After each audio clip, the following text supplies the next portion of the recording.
Okay, welcome everybody to the Jewish Life Cycles class. Today's class is about chinuch, about teaching children. It is part 2 of that section, and then God willing, the next class we'll get right into the bar and bat mitzvah and how that's supposed to be done, ideally. Before we start with the topic at hand, it's worth noting that tonight is the 10th of Tevet. Tomorrow morning begins the fast of the 10th of Tevet. It is the day commemorating Nebuchadnezzar's surrounding the basically beginning of the siege of Yerushalayim, approximately the year 33-35 in the Jewish calendar, and that was the beginning of a 3-year siege, which ended with on Tisha B'Av with the destruction of Yerushalayim, the destruction of the temple that we mourn every Tisha B'Av. But this particular day is also mentioned in a verse in Zechariah. To be specific, it's 8:19. If you want to look it up. So that verse in Zechariah tells us that there are certain fast days that will someday, God willing, be days of celebration, and one of them is the fast of the 10th. The fast of the 10th, meaning the fast of the 10th month, which is Tevet. That's tonight. Happens to be, it's not the only reason to fast, because really in Megillat Tanit, which is an ancient book that I've referenced before, Megillat Tanit tells us there's 3 occasions, 3 events that actually occurred on 3 consecutive days, the 8th, 9th, and 10th of Tevet. And there were certain kadmonim, certain earlier righteous people who would fast all 3 days straight. And that's because the 8th is the day that the Septuagint was translated, which has its benefits. Obviously, there's a lot more people who can learn Torah because it's been translated to another language, but it also has certain downsides, and that is, of course, that there is the opportunity, the possibility that people won't completely understand the Torah anymore, because the Torah is more than just its translation. A lot of the questions I get asked personally, a lot of the questions that I get asked about the Parsha and misunderstandings about the Parsha are because of a translation issue when it comes down to it. And if you really knew what the actual word really meant, you wouldn't ask the question. If you really had all the commentary in front of you, a lot of the doubts would disappear. So that's on that side of things. That's one of the downsides of the Septuagint, aside from the whole entire history of how it was actually done, was also kind of nasty and terrible, but we won't get into that. The 9th of Tevet, which was earlier today, was the yahrzeit of Ezra HaSofer, very important person in Jewish history, but besides there's a book named after him. But besides that, also Ezra HaSofer brought the Jewish people back to Yerushalayim, back to Israel, and helped start the rebuilding of the second Beit HaMikdash, and had a lot to do with a lot of the enactments that made rabbinic Judaism what it is today. So his yahrzeit is mourned as well. And like I said, the 10th of Tevet, which starts tonight, is the beginning of the end of the first Commonwealth, the first Jewish occupancy of Israel before it fell with the Babylonians. Okay, the topic at hand today is teaching children, chinuch, and what I wanted to share is a few ideas. Do you still hear me? It says my microphone has changed. Oh, it's Yeah, we can hear. okay. That's weird. That's weird. My screen is telling me things that are lies, absolute lies. All right, so back to so what I wanted to do today was I want to share some advice, approximately 13, 14 pieces of advice about how to raise children. In case you know me personally and you're thinking, what does this guy know about raising children? Let me tell you.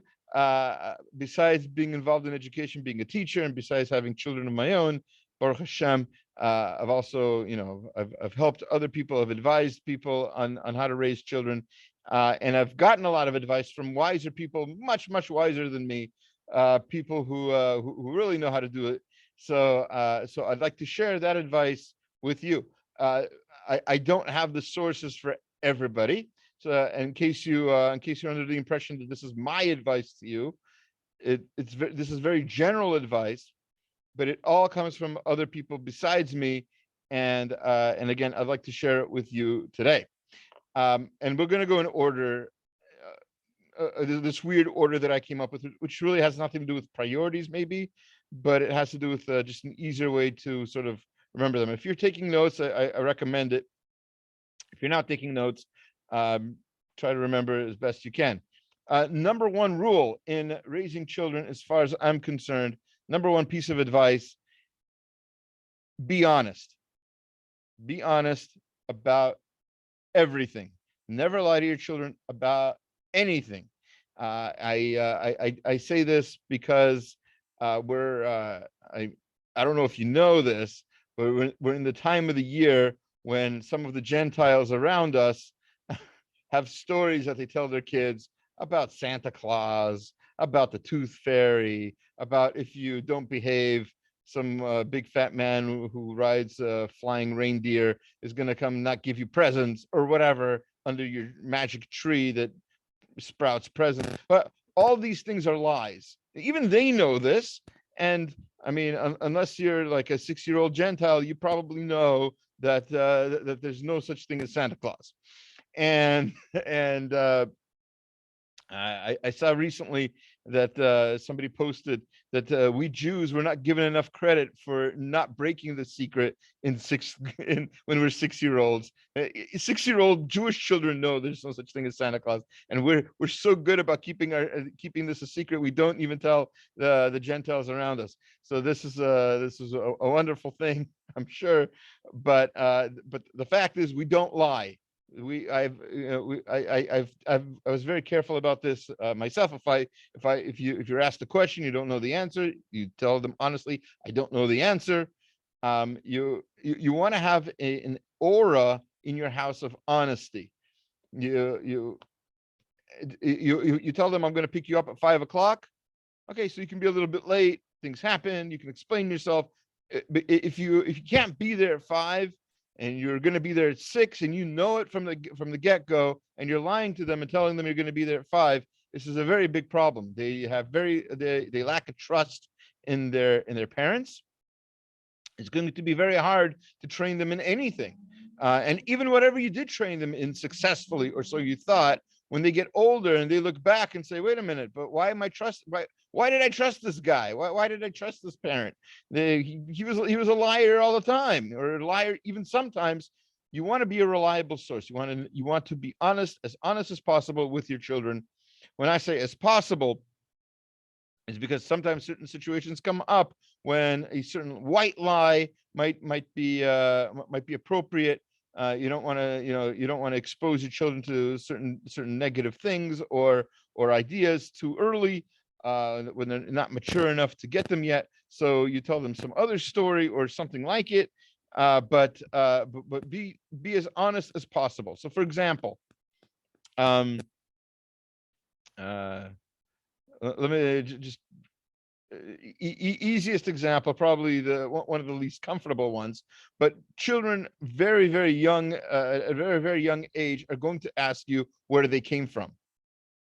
It's a typical question that a child will ask a parent. And I've known of parents who told their kids that they came from some gift box from a stork, or that they were born in a pumpkin patch or a cabbage patch or whatever, and lied to their children. And then that, of course, leads to the child not to trust the parent. So there has to be a language in which you can explain to your child how the child was created without getting too obscene, obviously, without scaring the child or anything like that. But there has to be a certain honesty. You can talk about how the way the Gemara describes it. Parents are partners with Hashem in the creation of a child. right? This is a beautiful way to describe it to a child, a way that they can sort of begin to understand and say, I can't explain to you the details right now. You're too young to really understand. And I'll explain them to you later. But what you don't want to happen, you don't want to lie to them and lose their faith in you. That's first of all. And you also don't want them to find out from somewhere else. You definitely don't want them to find out a lie from somewhere else. And you don't want them to hear this in some obscene way from somewhere else, from some friend in school or something like that. We'll get to schools later on, and friends, by the way. Another very important part of raising children. So we'll get to, God willing, more of that later. But that's one of the things. That's the first, I think, the first step in parenting is honesty. You have to be honest with your children. Next very important point, and this I heard from many people, and I think it's true. You have to have a loving home. You have to have, they need to know that home is a place where they are loved, and it's a place where they can go, where they're safe, where they're not going to be hurt, obviously, not emotionally, not physically. And it's a place where they are loved by their parents, by their siblings, by anybody who goes into their home has been vetted by their parents, and is going to be somebody who's not going to hurt them, right? This is an important responsibility of the parent to make sure that the home is a safe, loving place. I find that to be very important advice. We obviously, I'm not saying I've been, like, as I said earlier, I'm not saying I've been 100% successful in all of this. I'm saying that this is good advice I've heard from other people as well. And what I've found is that people who have a loving home, and of course, we should back up a bit. We said last week, and it's worth repeating, that the whole point of educating our children is to keep them on the right track, to make sure that they grow up to be happy. And when I say happy, I don't just mean like they're making lots of money, they're wearing nice clothes, they're driving the newest car. Happiness is not that. The Jewish idea of happiness, and we've spoken about this at the beginning of our class, the whole life cycles class began with this. Happiness is knowing that you're serving Hashem, that you're living in a world that is perfectly designed by Hashem, and you're fitting directly into that puzzle. You're a part of that world. You're a perfect match. Without you, the world would not exist. That's happiness. You know everything is going right. You're doing the right thing. Just like gravity is doing its job, you're doing your job. That's kind of how we introduced the class to begin with, 9 classes ago, or 10, whatever it is. I think it's 9. We'll stick with the number 9. So whatever it is, when we want our children to be happy, what we want for them is that we want them to know that they're in a place where everything is fitting for them. They belong in this world. The world would not be right without them. That's part of having a loving home, because they know they can always go back to it if something goes wrong, if they transgress, if they go off the derech, or whatever you want to call it, and they're doing ridiculous things that make them, maybe they think they're happy, but really it's depressing, and they're in a low place, and they're disconnected from Hashem. They have to know that they can always come back. They have a home. They have a safe place. When you play tag when you're a kid, there's base, right? Home needs to be base. Needs to be somewhere where you can always go and feel safe. And that's part of being a loving home. That's rule number 2 of my 13 or 14 rules of parenting. Okay, rule number 3. Talk about anything. They have to feel, and this is part of honesty. They have to feel free to be able to talk about any topic. If they feel like they've been hurt, or there's all kinds of cases you hear about. A lot of the people, a lot of the a lot of the memoirs I've read of people who've gone off the derech or whatever, a lot of times the main reason was that because they felt like something bad happened to them, something traumatic perhaps, and they didn't feel like they were allowed to talk about it. Like they were shut up every time they would try to get answers or clarity on a certain topic. They were not allowed to do so. That's part of honesty, obviously, right? Because when somebody is telling you not to talk about something, it's because they don't want to give you an honest answer. They don't want to, they don't want to, they don't want the community to know that something terrible happened to you or whatever. And that's wrong. You need to be able to know that you can talk about anything. You have doubts about Hashem, you have questions. We're going to get to some of these questions later on. You have anything you want to talk about, you read something that made you feel uncomfortable, somebody said to you something or did something that made you uncomfortable, you need to be able to know, this is part of being in a loving home, you need to know that you can come home and tell your parent or tell your parent about it, and that you'll receive feedback, positive feedback about it. I got a bad grade. Talk about it. There's recently in the Jewish world, there's been a sort of an unfortunate accusation. I'm not sure. We don't know yet how true the accusation is, but a famous Jewish therapist / children's book writer has been accused of extramarital affairs, let's call it, taking advantage of clients, etc. So regardless of how true that is, if your child finds out about it and wants to talk about it, don't say, oh, I don't want to talk about it, that's disgusting. It is disgusting. That's true. But you need to be able to have some sort of language with which you can speak to your child about it and not shut the child up, because it's very important for the child to express him or herself in those situations. It happens to be some of the Gedolim have spoken about this particular writer and have suggested, at least for the time being, until more facts are discovered. Obviously, he's innocent until proven guilty, like everybody else. Accusations do not make a person guilty, but until he defends himself, it's been recommended by Gedolim to remove his books from the shelves. So that's if you need more details, we can talk about it after the recording. Yeah. So again, things like that need to be there needs to be an open line of communication. Your child needs to know that anything, there's no such thing as something that's off the table. There's nothing that's taboo. There's no such thing. Judaism does not have taboo subjects. The Gemara, the Talmud talks about everything, every single possible, most disgusting thing you can think about. If your child has questions about anything, you feel uncomfortable talking about it, you can tell them that it's not an appropriate topic to speak about in certain circumstances. Obviously, the Shabbat table, or whatever. But you have to tell your child there has to be a place where we can speak about this.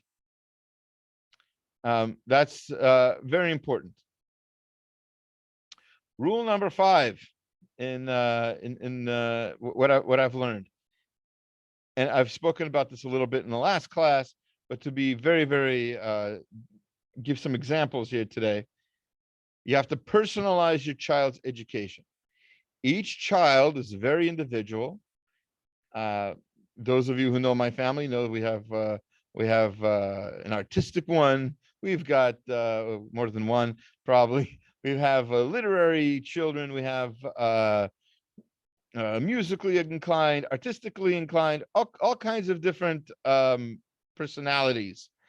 And what that means, according to the theories of education, is that they also all learn differently. Some are auditory learners, some are visual learners, etc. And you need to you need to work with that. Each child needs to be taught individually. In terms, I'm sort of like skipping ahead a little bit to talk about education in a sense, but we'll get back to it, I promise. But when you talk about individualizing learning, it sounds a lot like what special ed teachers call an IEP, an individualized education program, right?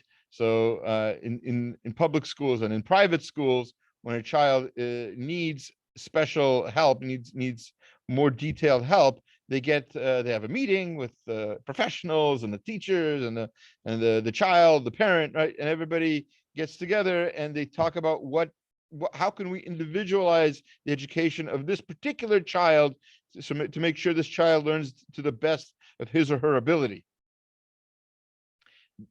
That really belongs, my opinion here, everybody deserves that. Every single student needs an individualized learning program. I know that's practically impossible. You can't put 20 children or 30 children or 40 children all with individualized learning programs in one classroom for one teacher to deal with, obviously. But every child learns differently. And so the parent, while teaching the child, and yes, I strongly, we'll see in the next one, I strongly recommend each parent learn with the child, or at least one parent in the family should learn with the child on a regular basis. Make it every Saturday night, every Tuesday night, whatever it is, make a time to learn with your child. But that learning needs to be very individualized. Obviously, so the book says this. The child asks a question. You say, I don't know. The book doesn't say that. The book says this. You need to answer the child's question, and we'll get to more about questions later as well. But yes, that's part of a very, very important aspect of teaching our children about Judaism, is that we need to teach them. Yes, we have to hire teachers. Yes, we have to go send them to schools usually, but there has to be a component where the parent, him or herself, is learning with the child, him or herself. That's also the very important part of education, and that again has to be personalized. Although, and based on that, to piggyback off of that idea, rule number 6 is, I strongly recommend starting your learning with your child with the Rambam's 13 principles of faith. Now, I know I just said personalize it, and I'm saying each child should learn this. So how does that work? So personalized doesn't mean they learn something completely different from anybody else. Personalized means they have to learn it their own way. But what they learn, I strongly recommend, should start with the principles of faith. Why? For a number of reasons. Here's what I've done with my children. Practical example. The Art Scrolls Children's Siddur, right? The one with the 20 pages and the colorful pictures and everything. So the Art Scroll Children's Siddur, 2 of the pages, or maybe 3, have the Rambam's 13 principles of faith. The Anima means, and they are they're not the way the Rambam wrote them. They're summarized. You don't need to have the exact wording of the Rambam for this to work. And what we do is we sit down, and once they learn how to read Hebrew, they read for me the Hebrew, they read for me the English. I don't care how slowly they do it. And then they read for me the English. They try to translate whatever they can, try to memorize whatever parts of the phrases they can. Obviously, Anima be'emunah shalema. That part is pretty standard for almost all of them. Okay, so when they get to that, it's a pretty easy read. But then they get into what the actual belief is, and that requires some discussion. There's belief that Hashem is, was, and always will be. What does that mean? Hu haya, hu hoveva, hu yeh. What does that mean? He's the creator of everything. What does that mean? So these kinds of discussions are spurred on by this learning, and that creates the emunah that we want our children to have. Ani mamin be'emunah shalema. We want our children to have faith, but faith in what? So know what it is that Judaism stands on. What is our basis of our belief? Now I know some of you who might have studied this before are going to tell me, wait a minute, the Rambam isn't the only opinion. There's other people who say different principles of faith. That may be true, but the Rambam's 13 principles of faith, at least now, have become rather standard. We pretty much all hold that those are 13 things we all have to believe in, and the Mashiach and Tchiyat HaMeitim. And by the way, Tchiyat HaMeitim obviously is an important part of this class, right? The Jewish life cycles. So what's going to happen after we die is part of the Jewish life cycle. And the resurrection of the dead is an important Jewish belief. What the Rambam says about somebody who doesn't believe in it is very powerful. And it's something that you want your child to know from an early age so that they're not shocked by it later on to the point where they don't believe it. And that's what could happen if they learn about it much later in life. So start off early, start off learning those sorts of things, the mitzvot, the rewards and punishments. All of that is very important. Obviously, if it were up to me, I would suggest, and it is, I guess it's up to me. I have the microphone. So I would suggest focusing more on the rewards than the punishments. And we don't want to create too much of a fear in them. Obviously, they need to know that there is such a thing as punishment, but Hashem doesn't want to punish, just like a parent shouldn't want to punish. So therefore, we try to focus on the reward. Again, we want to create a loving home, right? That was our second principle here. So if we want to create a loving home, we want to focus on the rewards, on the good, on how much Hashem loves us and what's good for us and wants us to be healthy, happy, all those sorts of things. Okay. Rule number 7, which is really, I guess, part of rule number 2 still, this loving home idea. Sing, dance, joke. You want to have a home where you can be normal, okay? I don't mean to make it like a routine, but you're singing a song, you're move along with it. You wanna encourage your child to have friendly, happy feelings and memories. And I'm not saying do this like by force. Do this naturally, organically, like you would ordinarily. Right? If you sing in the shower, then you can sing in the living room. And see, your child should see that. Should see that you're a happy person, that you have positive thoughts. Preferably, I would say, with Jewish music, Jewish ideas, and not just singing about how seducing 17-year-olds like a Beatles song or something. You should also sing like positive songs about how the world is a beautiful place, and that the people are friendly and that sort of thing. Hashem Melech, Hashem Malach, Hashem Yimloch Le'olam Va'ed. These kinds of ideas should be ingrained in your child, and they should form positive memories. Rav Moshe Feinstein was once asked why one of his sons was quote unquote off the derech. By the way, for him to be off the derech didn't mean for him not to be from. Rav Moshe Feinstein's son was as far as I know, an observant person, but he didn't go into the world of Torah. Instead, he went into the world of the university, became a professor. So Rav Moshe said he blamed himself for not singing enough at the Shabbat table. Right? You have to sing. You have to show your child that there's a joy in Judaism, that there's joy in the life of serving Hashem. Sing, like I said, and dance, joke around. Obviously, appropriate jokes that don't put people down, jokes that might be. I know what you're thinking, by the way, when I say that, because you're thinking jokes that don't put people down. How's that even possible? You turn on any comedian nowadays, and all you hear insults. This guy's this person's so fat. This person's so dumb, etc., etc. That's not the only kind of humor. I wrote a paper once on humor, and one of the best kinds of humor is to make fun of uh, of mistakes in society. It doesn't sound so funny. It's when you say it like that.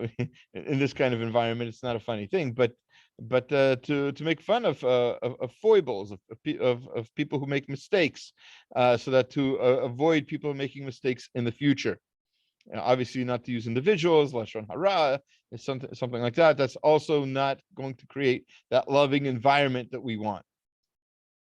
But yeah, singing and dancing, joking around, playing games, the kind of loving home that you imagine you want to have, your child needs. It's a necessity that you need that kind of environment at home where it's not just very stoic, very serious. All right, son or daughter, welcome home from school. Let's sit down and do your homework and let's learn afterwards. And then say our psalms together. That's not going to create this the joy that you want to have in your family. Number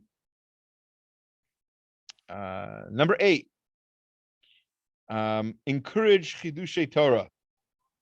This might be this might seem unique to you, but children say stuff at all ages.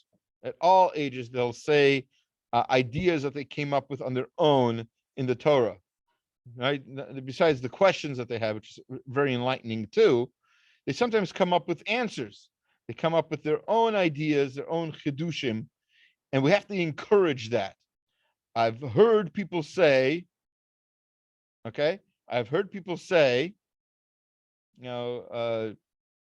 father sitting at the table, little boy says, I had a question about a Rashi, and I think what Rashi means is such and such. And the father looks sternly at the son and says, the Ramban doesn't say that. The Sifsei Chachamim don't say that. The Maharal doesn't say that. You can't just say that from yourself. So, okay, Torah has to be true. I know, I agree, obviously. Torah has to be true. It can't just be a made up thing. But if you have a feeling that what your son said isn't true, or it hasn't been said by anybody else, the correct response, I think, should be, I haven't seen that. Let's see if anybody else says something like that. See what you're doing by saying it like that is that you're encouraging the child to keep on thinking. Maybe that is a chiddush. Maybe it isn't something that somebody else said before, but it still might be true. Chidushei Torah happen all the time. That's why we didn't stop Torah commentary at Rashi, Ramban, Chizkuni, right? We still have. We'll see in the Parsha class in a couple of days. We'll see Rav Nebenzahl has chidushim. Rav Frand has chidushim. They're brand new. Rav Moshe Sternbach has chidushim. He's the first person to say it. Rashi didn't say it. Yes, that can happen. You can be the first person to say something, and it can still be true. And it's not because Rashi didn't know it, or he didn't say it because it's wrong. Maybe he didn't say it because it was so obvious to his generation. It needs to be said now. It needs to be maybe even written down. And maybe your son, your daughter might be the one who writes it down and makes it into a chiddush that other people will learn. And that's how they're going to spread Torah. You have to encourage that. That's called living life. We have to encourage that in our children to, again, remember that they're servants of Hashem, and to remember that they fulfill a very important part of this world, a part that nobody else can fulfill. That happens from Chidushei Torah. I've mentioned this before, maybe not in this particular class, but it's worth mentioning here also, that the Talmud calls the day that they opened up the Beit Midrash, and a lot of the regular people who weren't usually allowed into the Beit Midrash came in, and they brought in all these new benches for them. They call that the day of the great day. They call it the great day. Why was it such a great day? Because so many chidushim came out of that day. So many people who never had the chance to open up their mouth and say a new Torah thought were able to express themselves in a Torah environment for the first time. That's what we need to do. We need to make sure that they don't feel that they never feel stifled in their expression of their Torah thoughts. They need to be encouraged to say the Chidushei Torah. One of the ways to do that, by the way, is to buy them a notebook, right? Buy them a notebook and to say, you have that's a great Chidush, put that in your notebook. They should have a special notebook dedicated to their own Chidush, their own unique, original Torah thoughts. And not just Torah thoughts, but any thoughts really. Also, they should be encouraged to write diary, to keep a diary, to write memoirs, to write. It's a very important way to express themselves.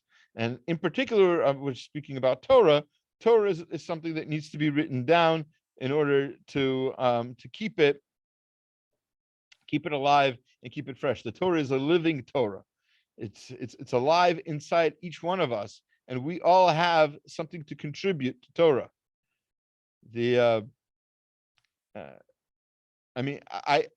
keep a list of my chidushim. I don't have that many, but I have a list of my chidushim, and in my chidushim, sometimes I've incorporated things I heard from my children, right? And and they know that if my chidushim are ever published, I'm not saying they're anywhere near there.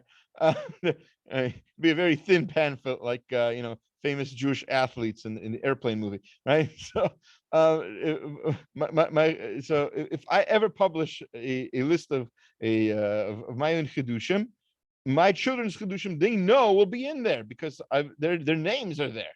Tzivia said this, Gedalia said that. Basia asked this. This is all part of encouraging children to learn Torah, to make Torah a living thing and not just some ancient document, which leads into something we talked about last time, but rule number 9, show the relevance of Judaism. What we said over and over again in the last class is that one of the things that leads people away from Judaism is thinking that Judaism is somehow divorced from real life. There's Jewish life, and then there's business. There's Torah, and then there's the good stuff to read, right? There's what I do in shul and how I act outside of shul. That's not supposed to happen. There's supposed to be a consistent life to live in the world as Jews, and we want our children to do that. To do that, we need to show them that it's relevant. Everything that happens is for a reason. We need to show that. I think I mentioned before. One of my rebbeim in yeshiva wrote a book called Reb Mendel and His Wisdom, about Reb Mendel Kaplan and Philadelphia, and happens to be he was also the Rebbe of Rabbi Fassman, Zechet Tzadok Levracha, and Rabbi Beryl Wine, etc. But anyways, Reb Mendel, one of his first things that he ever did when he came to the United States from Europe, through Shanghai, right? So he brought a newspaper into class because he had a hard time at first trying to get these boys who were mostly, I want to say, secular-ish, right? He had a very hard time encouraging these children to learn Torah, to learn Gemara, and that was his job. So what did he do? One day he brought in the newspaper into class, and he shredded up. Maybe I don't think I told the story. He shredded up a newspaper article, not literally, but literarily. He showed piece by piece, from the headline all the way down to the conclusion of the article, everything that had to happen for the conclusion to be what it was. In other words, he Gemara analyzed. He uses Gemara skills to analyze the newspaper article. And he said, that's what we need to do to read a newspaper. We need to use our analytical skills that we learned from the Torah. That's showing relevance to the Torah. It's not just an ancient book with ancient rules. It has relevance today. You look at something like this week's Parsha, where you have something like when Yaakov sends for his son. He thinks that his time is close to dying. He sends for his son Yosef. Yosef brings with him Menashe and Ephraim. And obviously, Yaakov knows who these people are. By the way, it says later on in the Torah, it says at the very end of this parsha that the Yaakov, that Yaakov raised, helped raise Menashe and Ephraim. So he asks me, Elah, who are these people? What do you mean, who are these people? Don't you know them? So there's all kinds of commentaries explaining how he didn't recognize them there, or he was trying to criticize the way they dress like Egyptians or something to that effect. And what's the point? The point is that the rules he taught them about being Jewish had to be in their existence, had to be in the way they lived their lives. And when it wasn't, or when he sensed that it wasn't exactly the way he had taught them, he asked the question, who are they? Who do they think they are? How are you raising them? It's an important question. How are we raising our children? What do we want from them in the end? Part of that is rule number 10. Like I said, a lot of these, are cross-referential. Rule number 10 is share stories of hashgacha pratit. Share stories of hashgacha pratit. What's hashgacha pratit? We haven't mentioned this in this class anytime recently. So hashgacha pratit is hashgacha is supervision, pratit individual. So individual supervision. Hashem supervises each one of our lives, just like every single blade of grass. Each one of us has Hashem looking out for us all the time.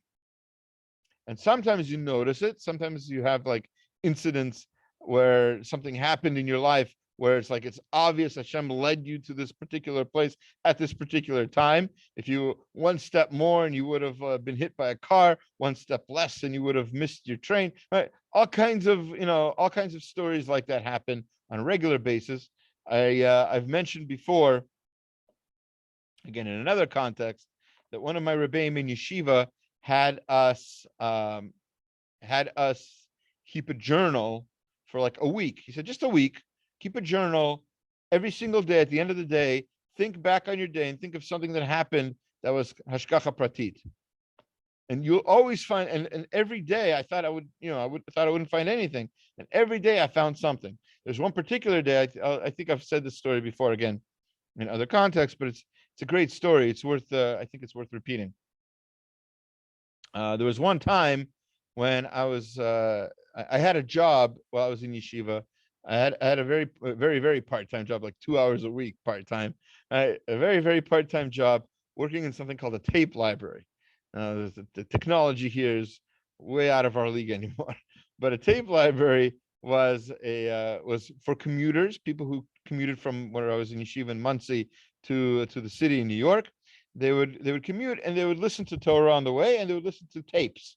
This is before CDs, or CDs were not in every car. Not every car had a CD player. Way before MP3s, way before smartphones. Right. So this is we had a tape library so that people who could not afford every single tape in the world could borrow them, listen to them, and bring them back. Tapes by Rav Miller, tapes from Rabbi Frand, Rabbi Beryl Wine, all kinds of cassettes were Rabbi Pesach Krohn, lots of the popular speakers from that time were making tapes. So we were so it was winter. Happened to be, it was the blizzard of '96, and I was working in this tape library, and it was late at night, and it was that week that I was supposed to keep a journal of hashgacha pratit stories. So I was all alone, and I had time to think about no customers that particular cold day. So I had time to think about what happened to me that day, and I couldn't think of anything. Totally at a loss. Couldn't think of a single thing that happened that was a hashgacha pratit story. And all of a sudden, a customer walked in. I was bending down to put away a cassette, and I had just opened up a shelf above me and bent down to open up another shelf.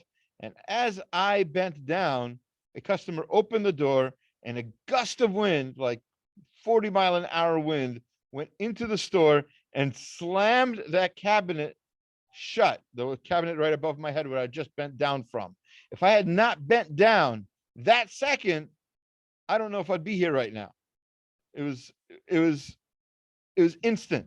It was very powerful, and it slammed shut, you know, very audibly, and scared me a little bit, obviously. But my heart started racing, and I could hear the wind like go of the cabinet whiz by my head. Right? It almost hit me, and it would have hit me if I had not bent down that second. It was an obvious case of hashgacha pratit, and these kinds of stories need to be shared with children. They need to know on a regular basis that Hashem is part of our lives. We are in Hashem's quote unquote thoughts, right? He cares about us. He protects us. He guides us all the time. You know, we say in Shemona Esrei, we call Hashem a magen, a shield. We call Hashem our protection, you know, and we have all kinds of adjectives describing that he saves us, he protects us, he's our shield. And all of these three things, the commentaries tell us, all of them are different levels of protection that Hashem gives us on a constant basis. A shield is something that's like right in front of you. So like you notice when that kind of thing happens. But there are things Hashem is protecting you from that are so far out of your imagination, you don't even know he's protecting you. And yet he is. He's there guiding you. He's protecting us all the time from anti-Semitic attacks. He's protecting us from all kinds of weird diseases and creatures and everything else. The world would be a very scary place had it not been for the fact that Hashem is protecting us all the time, and we have nothing to be afraid of. And that's another reason to tell this to your children, because you don't want your children growing up in fear of everything, right? Every single tumbling leaf makes them jump. That's not a good thing. We want our children to be comfortable in this world, to know that Hashem protects us. If there's, you know, a lizard on the road in front of you, not to freak out. A lizard is a creature of Hashem. Hashem placed him there. Don't worry. There's nothing to be afraid of. Lizards don't attack people, not regularly.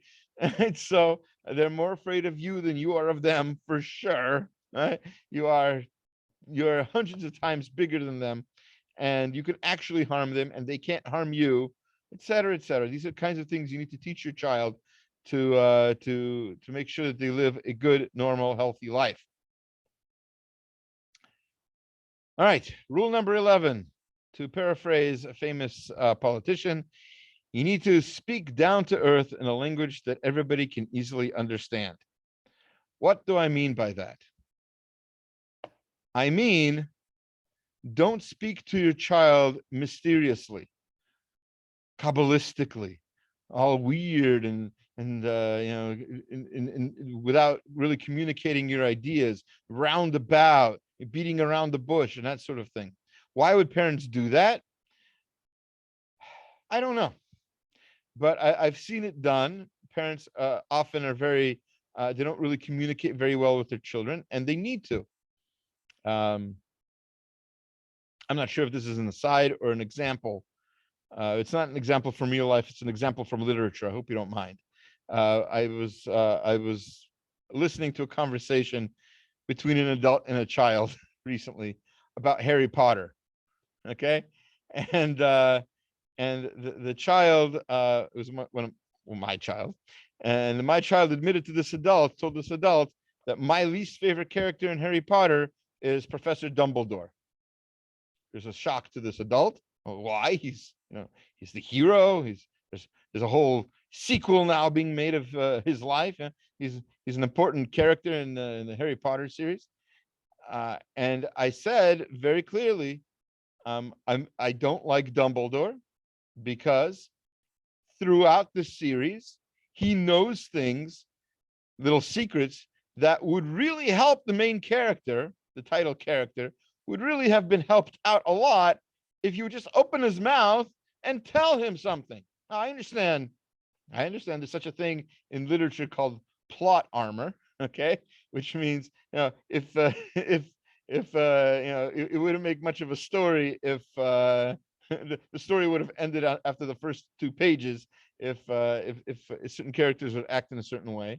But if we're going to look at a person as a real person, Professor Dumbledore, not a real person, would really a failure of a leader. He doesn't communicate. He's got lots of secrets, and he always speaks very mysteriously, to the point where the title character in several of the books doesn't know if he can even speak to him, doesn't know if he cares about him. Now, you need to know, as parents, you need to know that you have to talk to your children, your grandchildren, your nieces and nephews, your siblings. You need to talk to them in a way that they can understand. The only reason not to is if you don't know what you're talking about, in which case you should not speak. Okay? If you have anything worth saying, say it, and say it as clearly as possible. Normal, everyday, average language is very important. On that subject, again, similar idea. Rule number 12. Don't share questions and doubts unless you found an answer. Now, I know what you're thinking. You said, be honest. How could you be honest if you're not sharing your questions and your doubts? Well, if you have questions and doubts and your child asks you about them, you should be honest and say, I have questions and doubts about it, and I want to research this.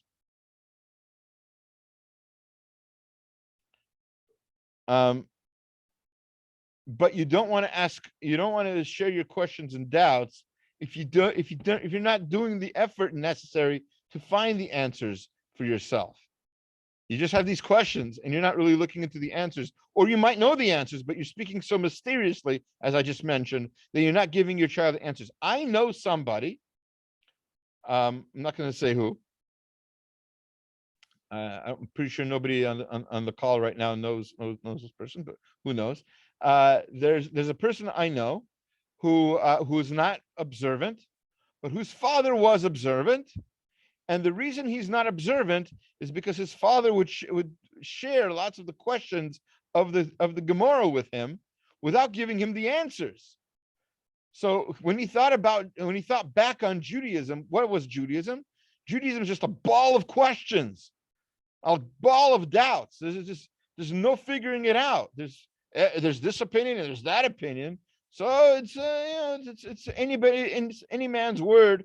It's just a bunch of men who didn't understand anything about God. Is there a God? I don't know.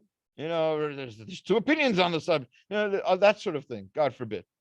That's not how you want to leave. That's not the impression of Judaism that you want to leave on your child. Your child needs to know that you are confident that there's a God. You're confident about the 13 principles of faith. If you have any questions, it's because you haven't studied enough, and you can study. You're going to look into it. You're going to ask your Rebbe. You're going to search for it on the proper internet resources. There's ways to find stuff out. There are ways to calm yourself of your questions. Obviously, we all still have questions. No matter how much you know, the more you know, the more questions you can have. You're not expected to know everything, but you don't need to share with your child that you don't know this and you don't know that and nobody knows this and everyone. That leaves your child with a very very dubious, very questioning understanding of Judaism, where Judaism is just questions and no answers. I mean, that's not true. Now, I'm not saying, this is back to the honesty thing. I'm not saying that Judaism should be like what did the communists call it? What's the word? The drug, right? The drug of the masses. I'm not saying it's supposed to calm you down. Oh, you're poor, don't worry about it. As long as you have God, you're okay. That's not what it's supposed to be either. Okay, it's not supposed to just be a calming agent. Right? It's your Judaism is supposed to be questions. You're supposed to think. You're supposed to have chidushim. All of that is all part and parcel of the same thing. You can't just do one of these pieces of advice and expect everything else to work out. They all need to happen. I probably have other things to add to this list, but I just want to share just a couple more ideas, a few more ideas. I see the time is late, and I did want to finish the subject today.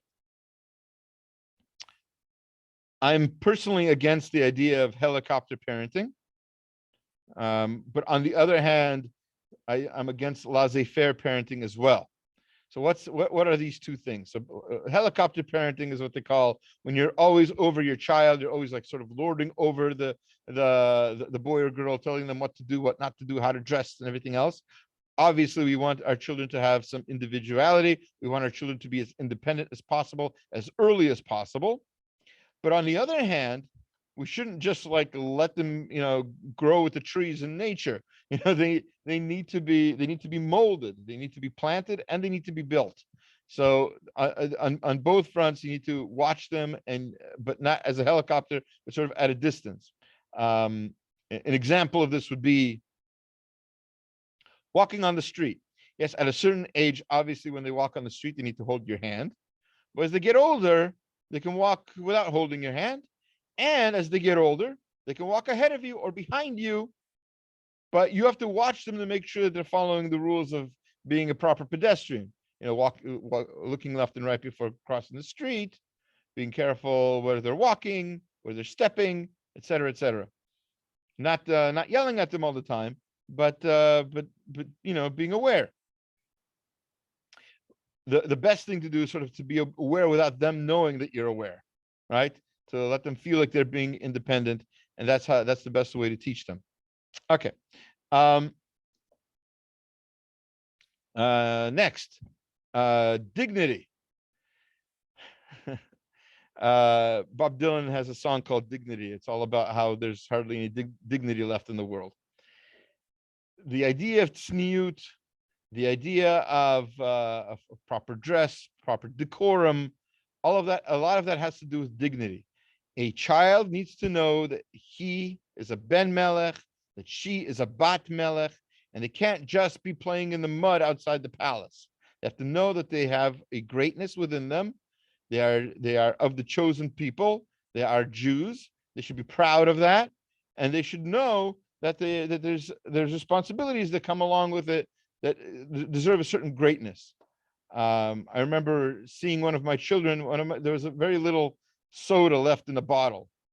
Okay, and the child asked, "I'm too lazy to get a cup. Can I just drink this soda out of a bottle?" And I said, "Well, the truth is, I understand. I understand you're thirsty. You want to drink it, and you're too lazy to get the cup. That makes sense.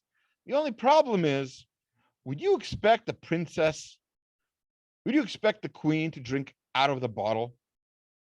Think of a Rebbitzin, who you respect, right? Can you imagine the Rebbitzin drinking, the soda out of a bottle?